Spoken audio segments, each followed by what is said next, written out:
Service Headline News. I'm your host, Marty Smith, and I'm joined by Eric Peratt. Evening, fellas. Happy to be here. And Jake Wall. What's going on, guys? We're here to bring you the latest headlines and updates pertinent to all servicemen and women. So sit back, get informed, and have a laugh as the Swearing and Podcast presents Service Headline News. Eric, welcome back. Thank you, man. How was the trip to Florida? Awesome. Long 8 days away. Had a great time. Weather was beautiful. Not a raindrop. Sunset. Where'd you go? So we were in Tampa, but we hit Clearwater Beach for an evening. Yeah. Oh, man, it was beautiful. And then we did some kayaking up the river at Weeki Wachee. You ever heard of that? It's where they have a show of mermaids. Really? Yeah. And it's a crystal river kind of thing. It's clear. It's beautiful. Kayak down that thing. We did some boating out in the bay. Yeah, had a freaking great time, man. I did some kayaking out there while that bioluminescent algae was in season. Oh yeah, And yeah. that was freaking cool. That was At cool. night, it's beautiful. Now I'll tell you guys, the red tide was. Yeah, prevalent. that was on the Atlantic side, wasn't it? Well, they had some in the bay too, but Really? when I was up at Clearwater, it was beautiful. That shit That's stings, for right? something? Isn't that sting you? Yeah, it doesn't sting you. It's an algae that Yeah. kills the fish, and it'll hurt your eyes. Oh, and okay. You inhale it, kind of thing. Yeah. Yeah, it's Does it nasty. Does it sting your eyes? Kind of burns your eyes, yes. Okay, then I rest my case. Scratch your eyes, sting them. Is this code for something? It's I'm just saying, it sting you? it's not venomous. No, well, no, I mean it's not actively reaching out to you, but I mean it's stingy. It's stingy, red and stingy. Yeah. Any do you have to apply any kind of moisturizer to your eyes after being exposed to this? At all? Well, lucky for me, I didn't get that close. I stayed distanced. So, yeah, good trip. Well, good. It's good to have you back. The trips I'm taking are just to get me into that mode of retirement. See? Yeah. Yeah. Are you going to retire out there? No. Is that a question? I think it was, but No.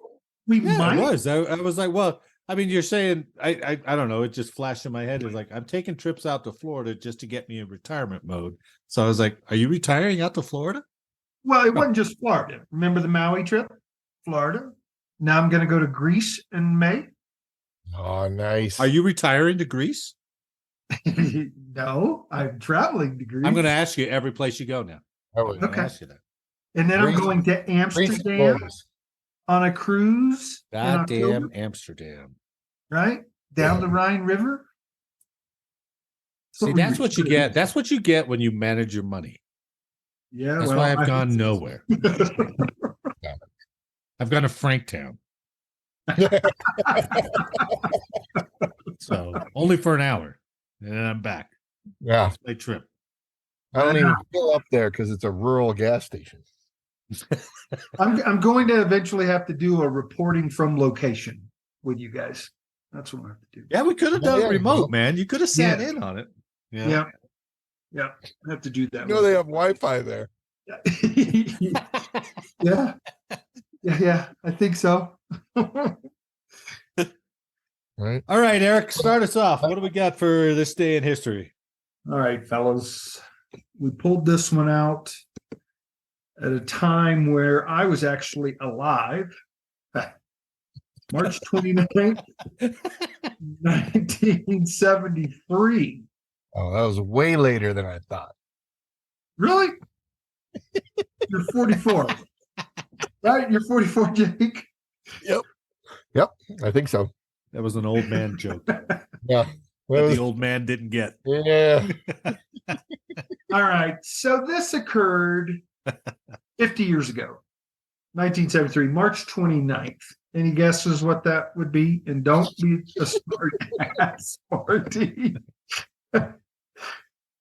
No, why don't you tell us? Okay, cool. Let me see if I can help you here. It's all over. that was the last drawdown and pull out of South Vietnam. By the time the U.S. called home its last troops from South Vietnam on March 29th, 1973, the story talks about a specific veteran named Don Ballard, who is working as a police officer and attending college currently. Ballard's role in the Vietnam War as a Navy corpsman who treated hundreds of casualties during the 1968 Tet Offensive had concluded when he left active service. The final troop withdrawal 50 years ago Wednesday marked the end of a long and political contentious war that had left 58,000 U.S. service members dead and another 304,000 wounded. That was pretty big for the U.S. to see it in bright color on TV then, you know? Yeah. But like many of the other roughly 2.7 million troops who were sent to Vietnam starting in 1964, Ballard's return to civilian life did not end the war for him, just as the spring withdrawal did not conclude the war's impact on American society. Mr. Ballard was wounded 8 times, received 3 Purple Hearts. Ballard said in a phone interview Thursday from his home near Kansas City, Missouri, he killed 6 people. 3 of them was with his knife. And you expect me to come home and be the same Johnny from the filling station. So I think the term PTSD started coming to light. Yet every war, along with its milestones and turning points, has its ending. March 29th brought some sense of relief to the growing number of Americans who opposed America's military involvement in what was essentially a civil war between South and North Vietnam. I was 10 when this occurred, and I remember watching the drawdown as well as some of the prisoners being flown back on 141s. Guys, I found a little bit more on Ballard, too. He was interested in going into the medical field, so he chose to become a corpsman. He was assigned to a Marine Corps unit in Vietnam, a tour that coincided with North Vietnam's Tet Offensive in early 1968 and some of the fiercest battles of the war. On May 16, 1968, his Marine company was ambushed in Quang Tri province by an enemy wielding machine guns and mortars. Ballard moved through heavy fire to treat the wounded, and at one point throwing himself atop an enemy grenade that landed among the Marines. The grenade failed to immediately detonate, and Ballard tossed it back toward the enemy where it exploded. For his actions that day, Ballard was awarded the Medal of Honor, the highest award for military valor in action. In the midst of his combat tour, Ballard did not see nor care about the big picture of the war, he said. As a corpsman, and I am not speaking for all corpsmen, but as a corpsman, my job was to save Marines' lives and get them home to their loved ones in the best medical and emotional condition that they could be in. That's one of those career fields, those Navy career fields that I think is incredibly underrated. For sure. Those guys are assigned to, a huge detachment of Marines. They're assigned to special forces. They're assigned to a normal ship. They're assigned to everywhere, and they get either the cushiest job ever treating VDs on a ship, or they're in the craziest stuff ever. Yep. This guy was pretty amazing. He's currently still alive, and he is currently dealing with PTSD. So a lot of it's still with him, man, even though after the withdrawal of 50 years ago. So it didn't end for him. And I'm sure many more are in the same boat. Oh, yeah. Yeah. Can you imagine the stuff they had to deal with? So that, gentlemen, was March 29th, 1973. That's a good day. Yeah. Good day. Now I'm trying to figure out, because I always thought when that picture of those guys getting pulled, off the top of the roof, getting airlifted out, I thought that was 1975. I always had at the end of the war was 1975, but they're saying it's 1973. Yeah. That we pulled troops out. Well, who the hell was there for the next couple of years? Wasn't it an embassy though? I thought that do that. I thought that was our embassy. Is that what it was? Well, we still do that, right? Like, oh, other than Afghanistan, we're like, okay, the war is officially over, but we're still going to have a huge base here. A huge footprint. Yeah, so Vietnam War ended in 1975 with the fall of Saigon. And that was the embassy that they were pulling people off of the roof. All right. So as soon as we pulled all our troops out, then it was just a matter of time for South Vietnam to fall. Right. But Vietnam, I mean, my God, 58,000 people, and most of them were draftees. Yeah. That was a draft. That draftee thing is crazy. Yeah. But, and you question why. What did we accomplish? Well, that's true with Vietnam. But as far as the draftee thing, what if China kicks off? What if we go to war over Hong Kong? Do we have enough people? Do you think they'd introduce a draft in this day and age? I think they'd have to. They'd have to. They'd I agree. have to. Right. Because aren't there some reports out there that we can't fight a two-front war right now? We don't have the people. We don't have the equipment. But 1973, March 29th. I never knew that date. So now I do. I mean, I always thought it was over in 75, but I didn't realize we pulled troops out in 73. I'm glad I could help. Yeah, thank you. I'm coming. All right, we got all Army stories here, right? Quick ones. There's some interesting ones for tonight, Marty. Yeah, it was interesting. Remember a few weeks ago we did that story about the Army returning to the Be All You Can Be commercial? Yeah. Well, the Army has, from taskandpurpose.com, there's a headline that says the Army has now pulled the Be All You Can Be commercials after Jonathan Majors' arrest. And Jonathan Majors was, I think it was a voiceover in two of their big commercials, the one that we watched. So I went back and tried to pull that commercial up. It's no longer available. I was like, damn, they were quick.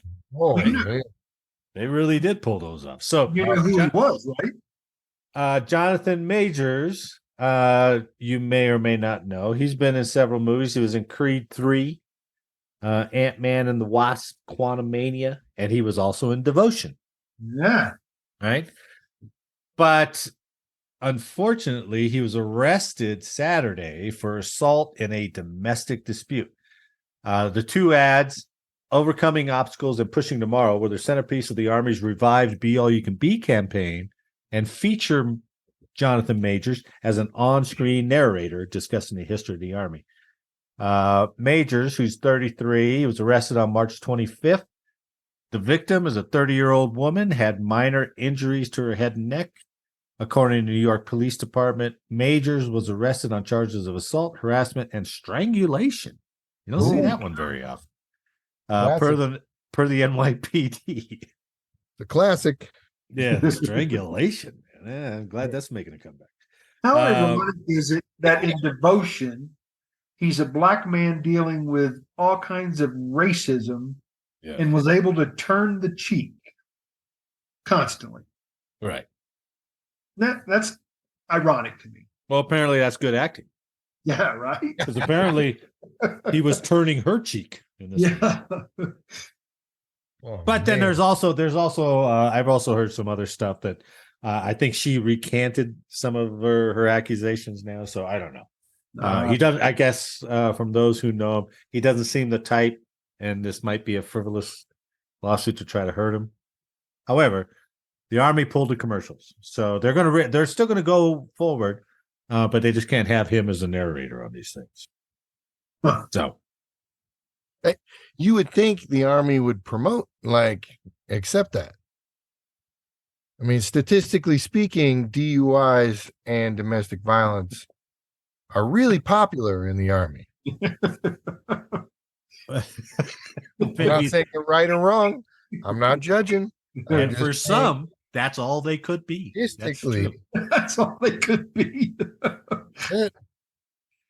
But I do think it's funny because remember when we talked about that commercial and I mentioned that I had heard the rumor that guy goes, "Hey, First Sergeant, good morning."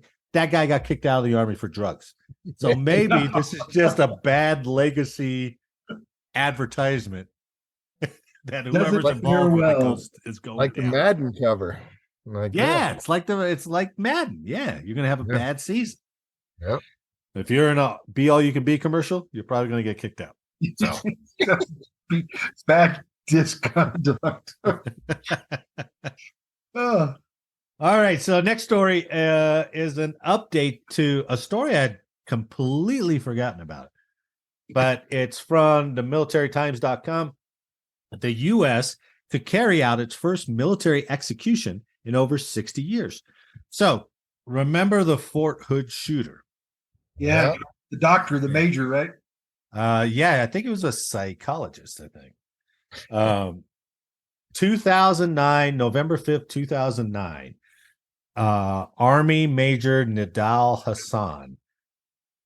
He entered a readiness processing center at the at Fort Hood, Texas, and opened fire. He killed 13, including a pregnant soldier, and wounded 32.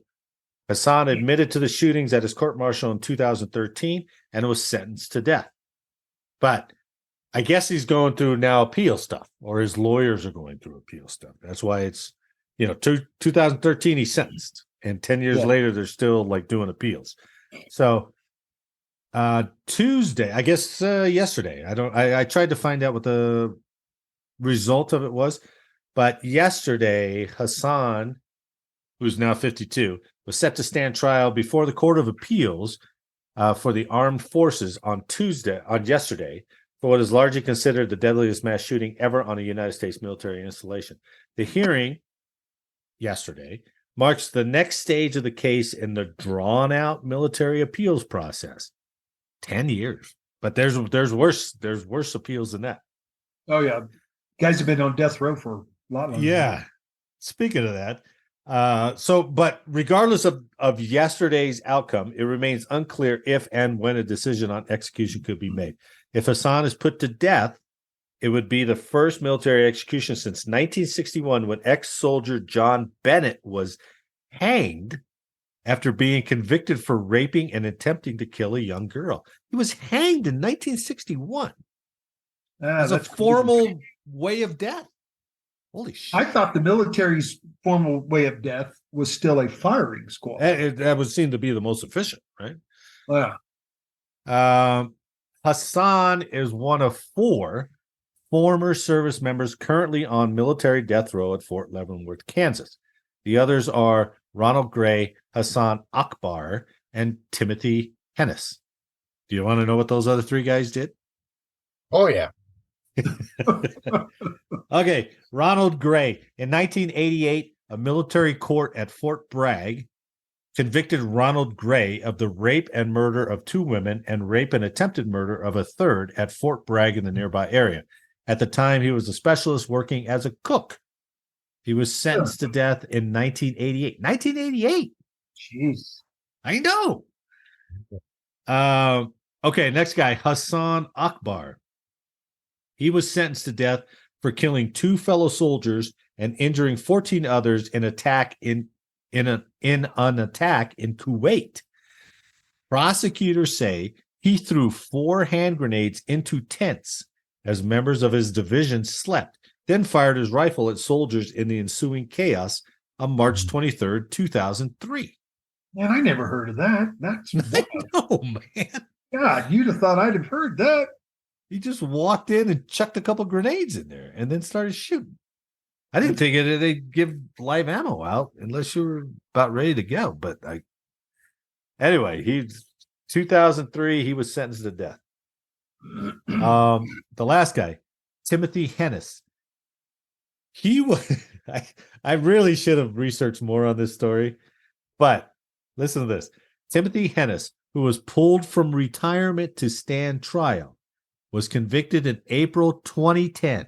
2010, he was convicted of killing Catherine Eastburn and her young daughters in their Fayetteville home in 1985.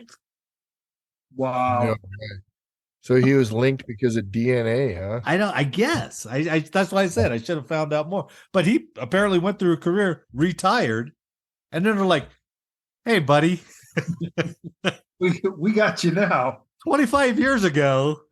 And so they convicted him. Catherine Eastburn, who was the wife of an Air Force officer who was away at training, and her two daughters who were 5 and 3 at the time. And this guy came in and killed them. Jeez. So those are the 4 who are on death row. I'm thinking based on recent events such as Tennessee, I think you're going to see a much more active death row with final executions occurring more frequently. I don't know. I mean, the appeals process is so long. I mean, Yeah, I think they're going to change that though. You think so?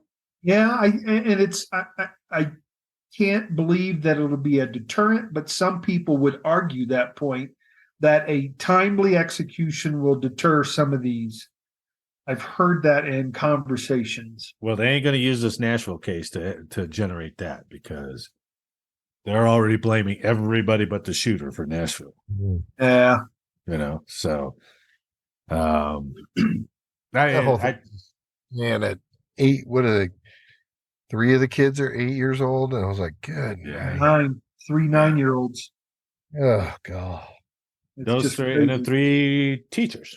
So The principal and 2 others. A janitor. One was a janitor.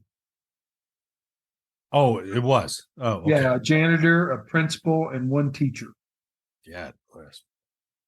And she had plans, right? She had all these detailed things, and Oh yeah, she started shooting at the cops as they were coming in. She had multiple weapons.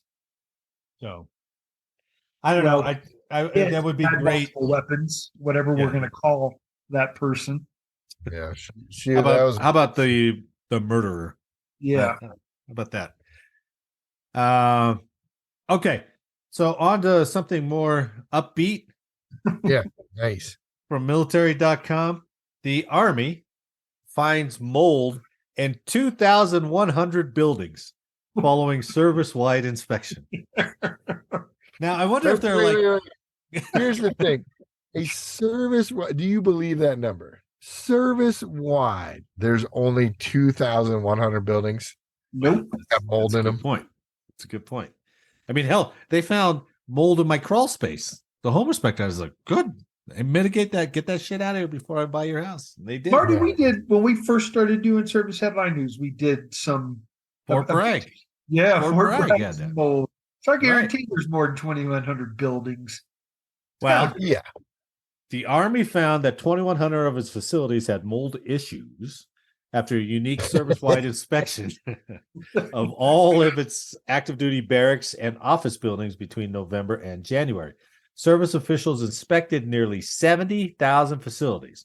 Now, let's take how the military works, right? They'll send down to like, hey, Buckley Air Force Base, go inspect all your buildings for mold. And then the commander goes, okay, hey, squadrons, go inspect your buildings for mold. And the squadrons will go, hey, extra duty guy, go inspect your building for mold. And he comes back and he's like, I didn't find any. Like, I guess we're clear. So are you telling Or tell they me? have like rules of engagement where you can't move more than 15 feet from the front door. And then, did you catch those timelines?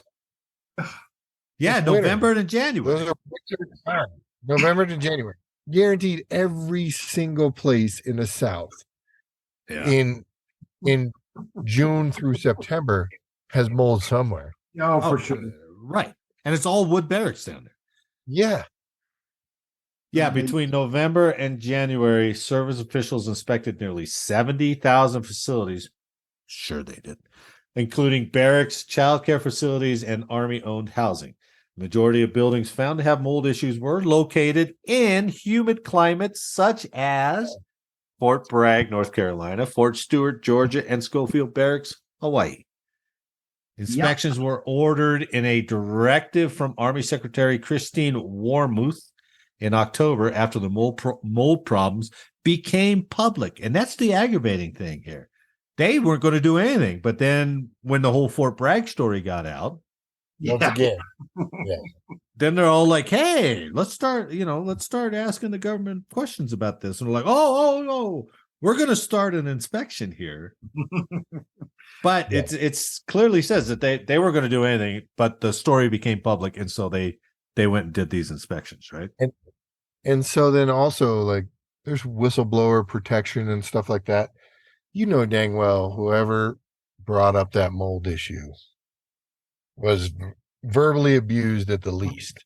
I'm sure. Oh, The absolutely. the money that it costs. Oh my Oh. God. Yeah. He's probably put on, hey, let's go put this guy on extra duty for a while. Don't worry about coming back to the unit. We'll reach out to you when we need you. Or they sent him to find all the mold. Exactly. Yeah. You're Oh, the you got guy such a now. problem. All right, Mr. Well- Eagle Eyes, go find all the mold. Mr. Whistleblower. Last year at Fort Bragg, roughly 1,100 soldiers had to be relocated to new living quarters due to spiraling mold issues in the damp climate. 12 barracks at Fort Bragg were set to be demolished this year, 5 years ahead of schedule. An additional 5 are set to be remodeled. For the first time, the new Army inspection data shows the scope of the problem, which until now has been exposed largely by anecdotes reported by the media. So people went to the media, and there's probably going to be people making claims to the VA too. Gotta be. Absolutely. And that's probably what got the headlines, right? But at the heart of the matter are funding and a lack of notable support on Capitol Hill to boost living standards for soldiers. The Army is seeking a massive cash boost of $288 million in funds to construct new barracks, far above the $49 million in the current year's budget. A report last year from the Congressional Budget Office found that to fix up just 2 installations, just 2, with the greatest need for new barracks, which are Schofield Barracks and Fort Bragg, that would cost $11.2 billion. Good Lord. No, billion? God dang, man. Yeah, But that's through Army acquisitions process, right? Bidding out to these guys and getting ripped off. Dude, I see him on HGTV do a redo. I'm glad you brought that up. $40,000, and I've got a brand new spanking house and all new I'm sure you can furniture. find 20 guys in there and they're like, hey, give me a Home Depot card. Right? I'll have this thing up to code in a month. Wow. Holy shit, man. So it's not surprise. You got bad water. Where was the water at? Right? Where was the bad water at? No, that was Lejeune, Camp the Lejeune, Marines, right? Camp Lejeune, yeah. And you got oil and gas in the water out at Schofield. Yep. Fort Bragg has mold. we had that. Was it that issue with some kind of cancer-causing non-toxic, quotations non-toxic, Yeah. fire retardant? Yeah. Well, that and all the asbestos or all that stuff that's going on still. You combine that with your anthrax shots and be all you can be. Come on in. Right? Yep. So sorry, Army. Sorry to bash you with 3 stories in a row, but hey, they're out there. All right. Wait. We can't go forward without mentioning that 4th story on the ribbon. Oh, Please mention that story. well, okay. Oh my God. So one last story for the Army to bring greater glory to you. The Army has a program where it's like find a friend. I think it's like a refer a friend or something like that. So if that person actually comes in, that whoever has referred him, and that person comes in and goes to basic, they were very specific, and that person has to go to basic training. Then the person who referred them gets a new ribbon. But the guy's got to go through basic. I don't remember if he said he had to complete basic or if he just has to go to basic. Yeah, it just says attends So basic combat training. I was trying to find out, well, how many points is that ribbon worth? Oh yeah, points for promotion. I right, cannot believe Right. that we've created a ribbon for referring a friend. It's it's all that trying to force heraldry and all that kind of stuff. I mean, the Air Force is the worst at that. Oh, No, yeah. it's because we need recruits. Yeah. That's all it is. It's once again is a retention / recruiting tool. Yeah. Well, congrats or my approval to the Marine Corps for keeping their ribbons and decorations meaning something. You know what I mean? Those guys wear very few, and they are because something occurred that they accomplished. So hats off to those guys. I thought you were going to say they wear very few because they are the proud. They are the U.S. Marine. Oh, Yeah, see, you could have finished That that, was out very grandiosely, but you didn't. That was quick. yeah. Okay. Continuing on in our all military selection. Today, we are going to select the all military dog. Nice. Yeah. Now, there have been a lot of animals, as Jake pointed out, but the most prevalent are dogs. Next week, we're going to do the all military non-dog. So look forward to that. The non-dog. I like it. All right. But today we're going to pick the best dog. All right. So I always go first because I always lose. But I might not lose with my choice. My choice today is Sergeant Stubby from World War One. All right. Sergeant Stubby. Well, he just came in as Stubby. All right. He later got promoted to sergeant, and you'll see why. Stubby served with the 102nd Infantry Regiment in France for 18 months and participated in 4 offensives and 17 battles. Keep that in mind when you guys are putting your dogs up against Stubby. All right. 4 offensives and 17 battles. He entered combat February 5th, 1918, and was under constant fire day and night for over a month. In April 1918, during a raid, Stubby was wounded in the foreleg by retreating Germans throwing hand grenades. So he first gets hit by shrapnel, 1918. He was sent to the rear for convalescent, and as he had done on the front, improved morale. When he recovered from his wounds, Stubby returned to the trenches. In his first year of battle, Stubby was injured by mustard gas. So he gets shrapnel and he gets gassed. Yeah. After he recovered, he returned with a specially designed gas mask to protect him. Now that's Nice. That's awesome. But because of that, Stubby learned to warn his unit of mustard gas attacks because he could smell it. Right? He also located wounded soldiers in no man's land, and since he could hear the whine of incoming artillery shells before humans, he became very adept at alerting his unit when to duck for cover. That's cool. That is pretty cool. That's pretty great. He was solely responsible for capturing a German spy in the Argonne, leading to their unit's commander nominating Stubby for the rank of sergeant. Following the retaking of Chateau Thierry by the U.S., women of the town made Stubby a coat upon which his many medals were pinned. He was later injured again in the chest and leg by another grenade. He ultimately had 2 wound stripes. I guess that's Purple Heart before Purple Hearts. Yeah. So, yes. Despite being caught in multiple gas attacks and taking shrapnel on multiple occasions, Sergeant Stubby survived the war. The Supreme Commander of American Forces in World War I, General John Pershing, personally awarded him a gold medal in 1921. Sergeant Stubby is the most decorated war dog of World War I. He might be the only war dog. But it was after that point in time they stopped actually giving dogs decoration and rank. Yeah. Well, so there's been many dogs after that point nominated for medals. Yeah, that's including- right. I think I heard that, but they don't actually award them anymore. They don't actually award them. Yeah. On horses too. I think they stopped with horses too. Earning numerous medals and becoming the mascot of Georgetown University. I That's pretty thought cool. that would stun you. Yeah. Sergeant Stubby is the mascot for Georgetown.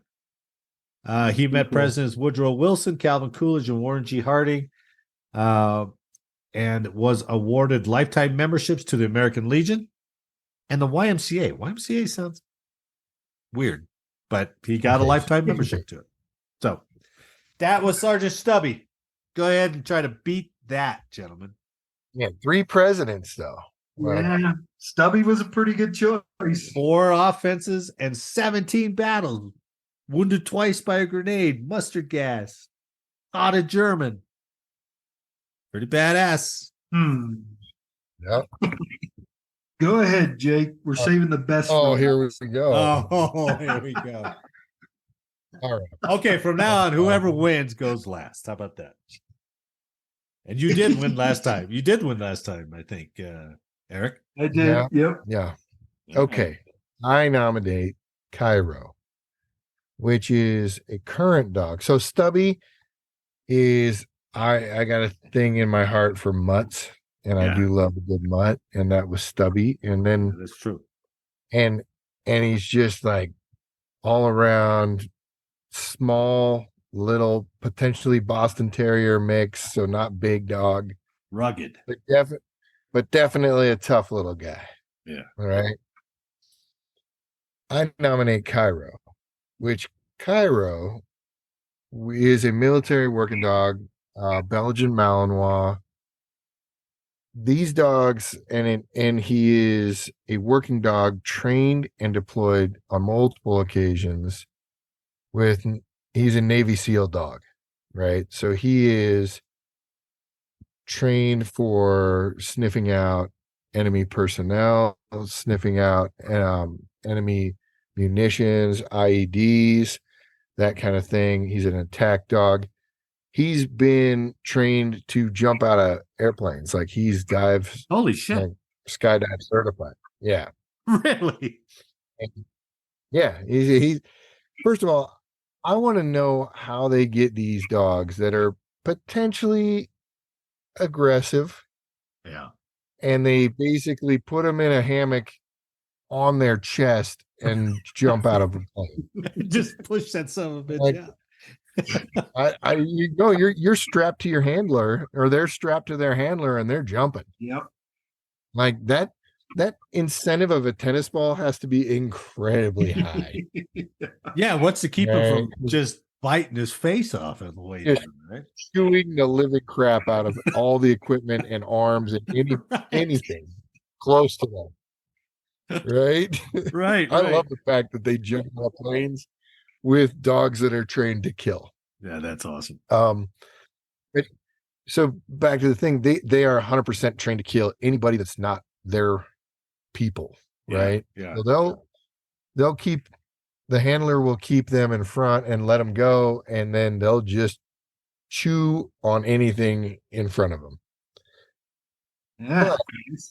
But Cairo was different. Like they let this dog go into a house, and any time in Afghanistan, a lot of people would hide their babies and hide their kids, thinking that the military would get rid of them or take them away or something like that. Well, Cairo entered a house, was given the order to maim and or kill. He goes to the pile of laundry. There's a baby in it, addresses it or assesses it as not a risk, Wow. proceeds to the next room, and then attacks a insurgent so badly that he fractured and almost chewed the guy's arm off. Jesus. Yeah. In the time, like it's not just like delayed. They're not just loitering outside while this dog is chewing on this insurgent. They're still they're entering the house, clearing the house, all that stuff. This dog was also on the Bin Laden raid. No. This dog was Really? it was on the helicopter that did not crash. It Oh, secured the perimeter and then cleared the house, helped clear the house. They and then they went down and Cairo held off because the helicopter crashed. It attracted a lot of people. Cairo held off any of the bystanders and then came back Oh. and got into the helicopter. Nice. He was also on another raid where he jumped over a fence, got some guys in the tree line. His handler couldn't get to him in time, and Cairo was actually shot during this through the Shit. chest. Yeah. Then he came back. He had to walk around the fence he jumped over previously. His handler got him. They medevaced him. There's a story in the New York Post about them basically stuffing yards and yards of gauze in this dog's chest to try to stop the bleeding. Yeah. Wow. They medevaced this dog, took him back to the place. The medical surgeons, like the military doctors, not vets, doctors, worked on this dog and actually saved him. Oh, wow. And that was just all that was just with one handler. Wow. So Cairo went to work with two other handlers, and at the time he was going to be retired, his original handler came back and was like, "Nope, I want this dog. Nice. This is my dog," and ended up getting him back and ending up retiring him. Yeah. Other Wow. cool thing that there's actually a picture in the New York Post of Cairo riding in the sidecar of a motorcycle with his handler. So Nice. this dog is hardcore, definitely trained and then untrained to kill, I guess. But Yeah. Bin Laden raid, it didn't break down the specific battles. I don't know the number of battles that the dog had been through. But Bin Laden raid, multiple other insurgent situations, Navy SEAL, jump certified, that kind of thing. That's pretty cool. Definitely a noteworthy consideration. Is that unusual for a dog to have multiple handlers? Don't they just have like one handler usually, and then I don't know. Do they move In from the Air handler to Force, handler? they can go to other handlers. Oh, they can. Okay. Yeah, they can train with them because the commands and stuff that they use are all the same. Yeah. They just have to get used to a new handler. Okay. Okay. All right. Damn, that's pretty cool. The guy wrote a book on him, right? Yeah. Nice. Yeah. Will Chesney was the Navy SEAL that was his original handler. Wow. And he wrote a book about this dog. Well, That's gentlemen, badass. both dogs you chose were good candidates, but I'm not sure they're going to meet the capabilities of my 4 pound, 4 pounds, which stood 7 inches tall. Yeah. Famous war dog of World War II named Smokey. Smoky. Smokey was found by an American soldier in an abandoned foxhole in the New Guinea jungle. Oh. At the time, she was a young adult Yorkie, fully grown. And the soldiers initially thought the small dog belonged to the Japanese, but after taking her to a nearby prisoner of war camp, they realized she did not understand commands in English or Japanese. So a GI sold Smokey to Corporal William A. Winey of Cleveland, Ohio, for 2 Australian pounds, which is about $6. For the next 2 years, Smokey backpacked through the rest of the war and accompanied Winnie on combat flights in the Pacific. She faced adverse circumstances living in the New Guinea jungle and Rock Islands, suffering the primitive conditions of tents in equator heat and humidity. Throughout her service, Smokey slept with Winnie in his tent on a blanket made from a green felt card table cover. She shared Winnie's sea rations and an occasional can of Spam.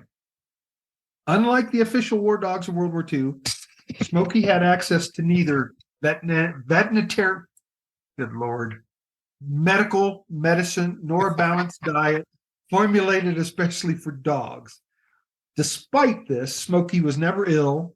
She ran on coral for 4 months without developing any of the paw ailments that plague some war dogs. Smokey served in the South Pacific with the 5th Air Force, 26 Photo Reconnaissance Squadron, and flew 12 air sea rescue and photo reconnaissance missions. On those flights, Smokey spent long hours dangling in a soldier's pack near machine guns used to ward off enemy fighters.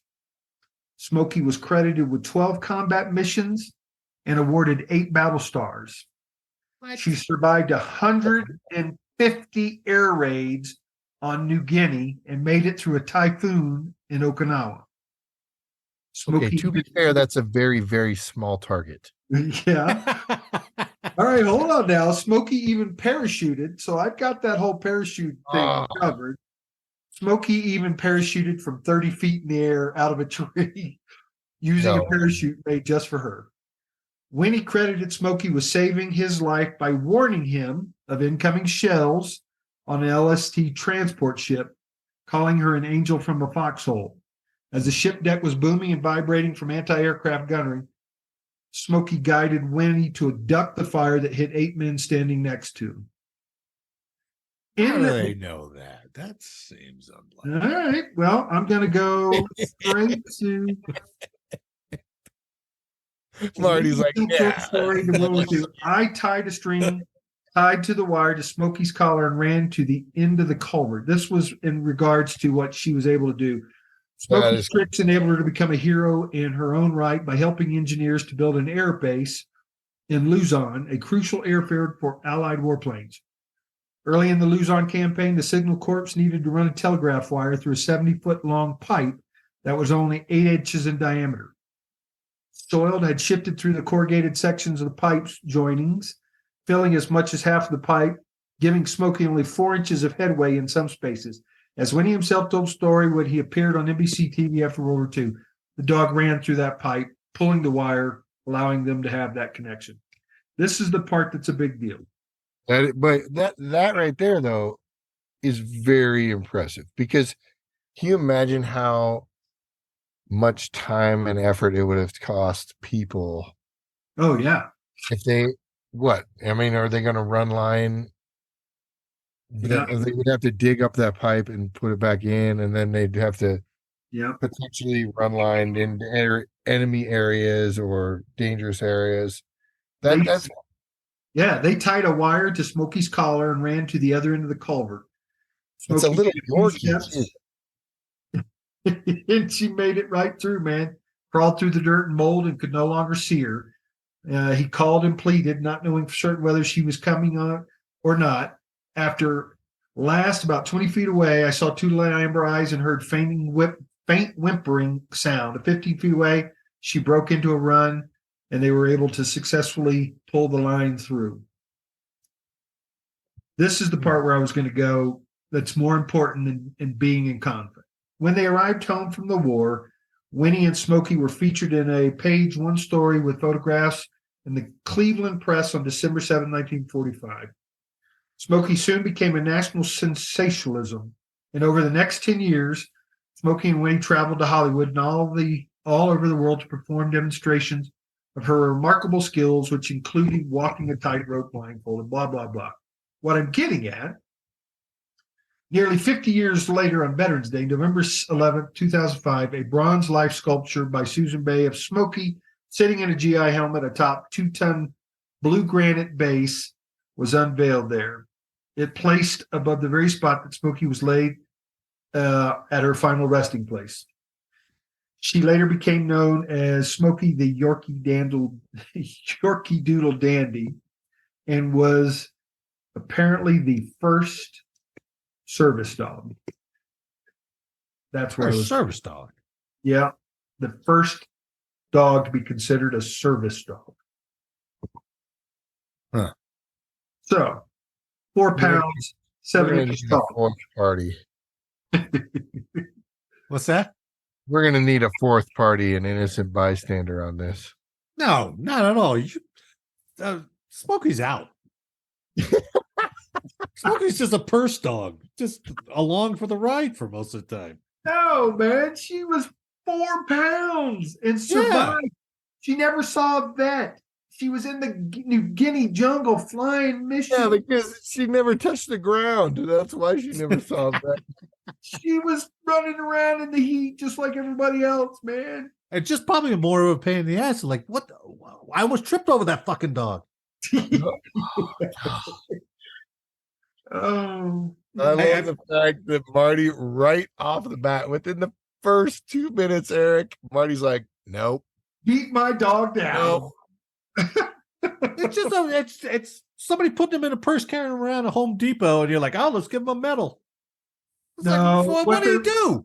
What they're giving her, all the accomplishment is basically keeping people alive, being there for the troops. And let's go examine that one incident, right? He saved that one guy, but 8 died. Why couldn't the Yorkie go over there and save the 8? Probably because he was crying wolf all the other times, like yipping and yapping. They're like, shut your damn dog up every time. Let's get over here, away from that dog. 50. We don't want to be around you and your yappy dog. Let's all go over here and play cards. Boom! Those guys got hit because of that dog, because they couldn't stand it. Hey, according to Animal Planet Investigation, Smokey was the first recorded therapy dog. Her service began in July 44 at the 2233rd Station Hospital in New Guinea, where she accompanied nurses to see incoming battlefield casualties. Smokey was important, by God. Didn't do much therapy for those 8 guys who got hit by the shell. You're a dirty Smokey besmircher. How dare you? No, Smokey's out. Smokey's out. I'm devastated. To me, that's just my one. That's my one vote. It's because of the first image you see when you Google Smokey World War II or World War One. It's this fluffy little sitting in a helmet. Come on. Now, here. I want to do a practical exercise. All right. Imagine you as an E5.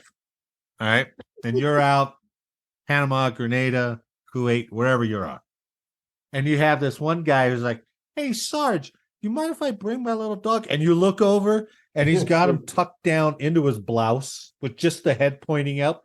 And he's like, "Hey, do you mind if I just carry this dog around?" What would your reaction be? Would it be, "That's a fantastic idea," or would it be like, "Get rid of that goddamn dog and get back on the fence line"? No, what would your reaction be? It would have been, "That's awesome." Oh, really? Really? Sergeant Peratt? Sergeant Peratt would have been like, "Oh, I think it's a great idea." Can you imagine one of your boys driving patrol in a government vehicle with that dog on his lap? That's not the point. We're talking about the ability to survive. Sarge, hold on. Let me get the dog. We gotta go now. Hold on. Wait for Smokey. Who's got his dish? And survival's nothing. Cockroaches survive everything. No plan. And the fact that didn't get rations is because it was 2 ounces. Hey, Sarge, I made a little parachute for him. Can I take him? For gain weight licking spam. That's it. For me, it was Smokey was an underdog, man. Underdog. An underdog. Oh my God. That dog wasn't supposed to survive anything, and look what it did. It became the first service dog. Marty, it's bilingual. Bilingual. Oh, yeah. Doesn't understand commands in any language. What language didn't know? That's the thing. It's in Japanese territory, but it doesn't understand Japanese. And it doesn't understand English. You know why he was in Japanese territory? Because he was probably a Japanese dog. And they were like, "Get that damn dog out of here. Go give it to the Americans." They'll take it. Smokey was never ill. Your dogs saw vets. My dog got shrapnel twice. He captured a German. They didn't know how to duck. Oh. 150 air raids never even touched Smokey. We've already established that it was freaking 14 ounces at best. A rotisserie chicken is fatter than that thing. Okay, I concede. You got better odds of blowing some rotisserie chicken up at Safeway than hitting that dog. Come on, man. The picture of Smokey in the helmet's pretty damn cool. Don't you think? Doesn't that Yeah, make you it's look good? adorable. There you I'm go. not going to publicly acknowledge that.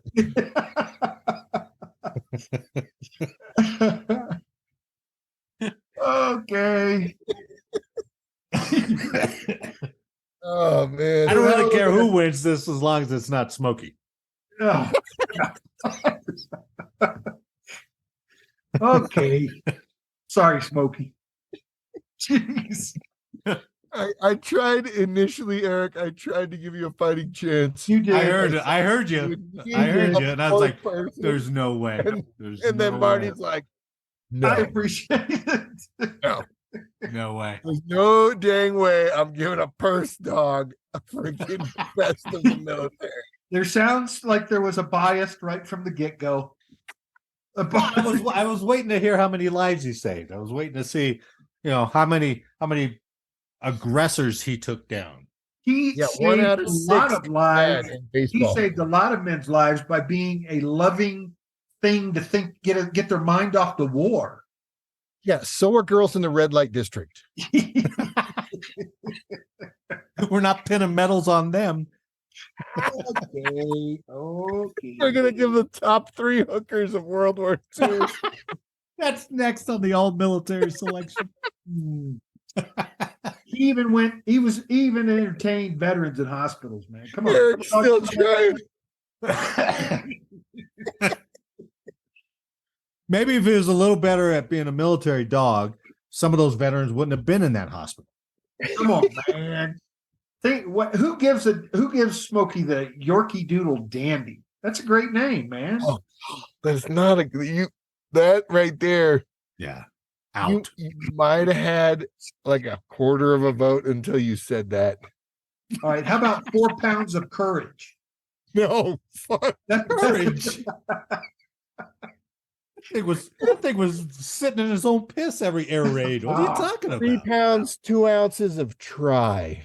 Man, you guys just don't see the big picture, obviously. It's not like it was running from barrack to barrack going, bark, bark, bark, air raid's coming. Bark, bark, bark, take cover. I That gotta was go. Stubby.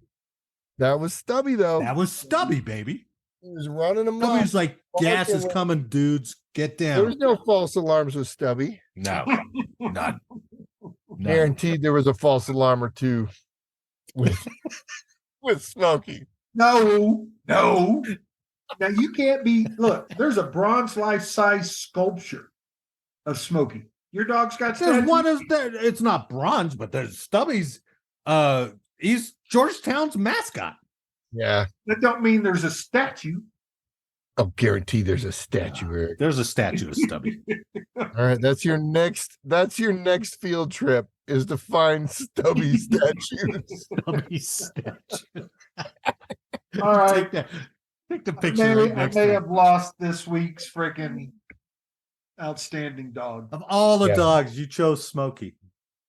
I I told like you. your effort, though. I Yeah, was going with the underdog. Different thought. you were committed. That's true. You were Yeah. committed. You I was believed in working that talent. outside of the box. Oh, yeah, you were working in the pocket. Uh, The world's first service dog. Yeah, very good. All right. So now All that right, you're then. fully out, Eric. Yeah, Eric, you're deciding real vote. dogs. So I probably Ooh. just screwed Sergeant Stubby's chances, but I rely on you, veteran of many Yeah. wars, to be objective And now you're with the trying to give up. evidence presented in front of you. all right. Don't Well, vote on emotion. okay. No, I won't. I'm not that And your hatred of my criticism. Do I'm not not that- let that sully your decision. I can take it with a grain of salt. So here's what I'm thinking. Cairo was a more modern, Yeah. more trained animal to do the things that he did, which are highly, highly impressive. Yeah, that's true. Stubby, on the other hand, was an anomaly. He's just a patriot. They trained him on the go to do the things that he did. It wasn't like he was sent to MWD school prior to being put into the field. Yeah. Didn't need it. He had it. He had it in his heart. Yeah. He probably told him how to establish one. as Stubby. much I mean, as I Cairo hate- did have it in his heart, just Yeah. not to go and randomly massacre children. That's true. That's Although pretty he- badass. That's pretty badass. Yeah, he just wasn't mangling everybody he came upon. Yeah. Now, granted, Jake, your dog was impressive, but I got to go with Stubby because he wasn't trained. It was all done in the field. Yeah. That's Out of his understandable. big red, white, and blue heart, Yeah. or whoever stumbled upon him. If we had same time frame dogs, I'm sure Cairo would have been the winner. Marty, how did they come about Stubby? Did it tell his like origin story? They or like something? found him. They just randomly found. So that's one thing that I discussed with you earlier is that okay, good call, Marty, you won, but I'm gonna steal your victory with another conversation. Whoop-de-doo. Next time. We talked about that program where Oh yeah, military yeah. dogs were Yeah. basically in World War II.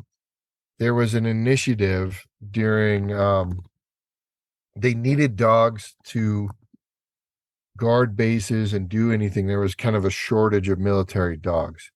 So they reached out to the US population and said, basically, donate your dog to the military for the period of the war, and then we'll basically decompress them and untrain them and send them back to you after the war. Now, one thing I was Oh. going to ask you about this was was this just to be the dogs to be used within the states? No, it Oh was shit, really? you gave, and I gotta find it right Jake, now. were they compensated for giving the dog? No, it was a goodness of your own heart. Donate your dog to the military. And it was a program they were just saying, hey, we're short on military working dogs, and this is what we need. And That's pretty so cool. it was that was that one dog, Chips, that I was talking about. It was a World War II dog.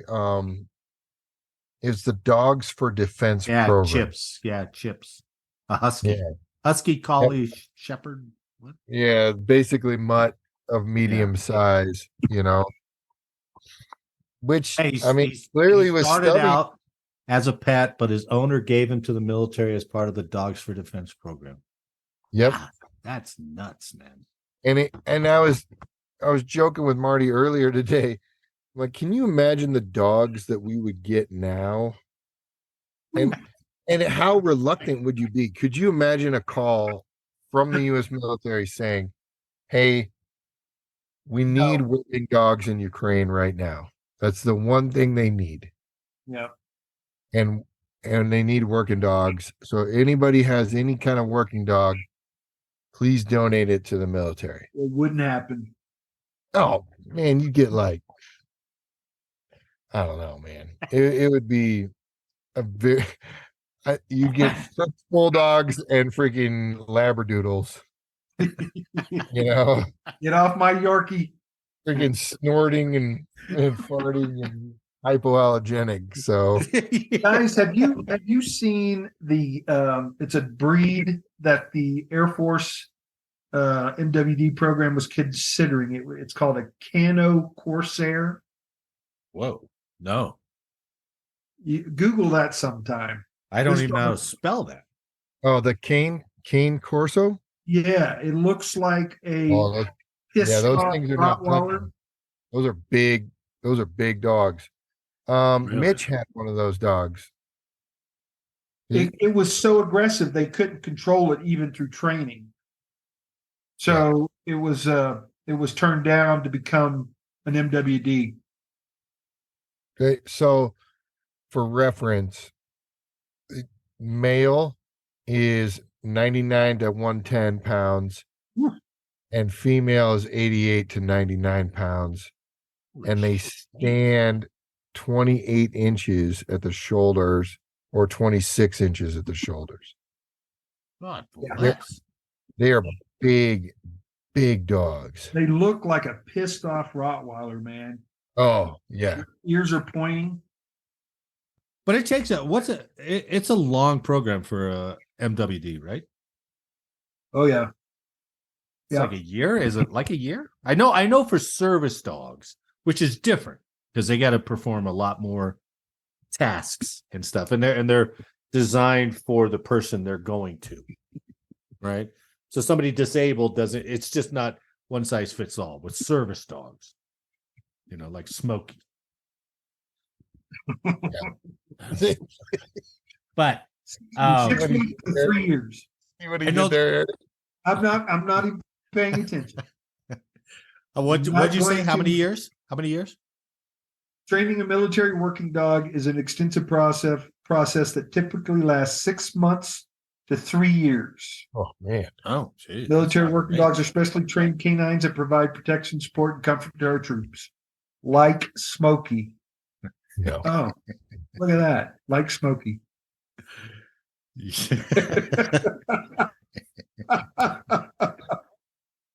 Okay. So I'm calling NDEP. And on behalf of all of us here, I'd like to thank you for listening today. Please like, share, subscribe, and let us know how we did in the comments. And as always, make sure to download the next episode for more service headline news. Gentlemen, thanks for the week. I'll see you next week. Good time, fellas. Good night. Man, guys, have a good time. Eric, good job on your field research. I'm sorry it didn't work out just the way you planned, but I'm really glad you got way more experience docking while you're out on the field. With no chafing.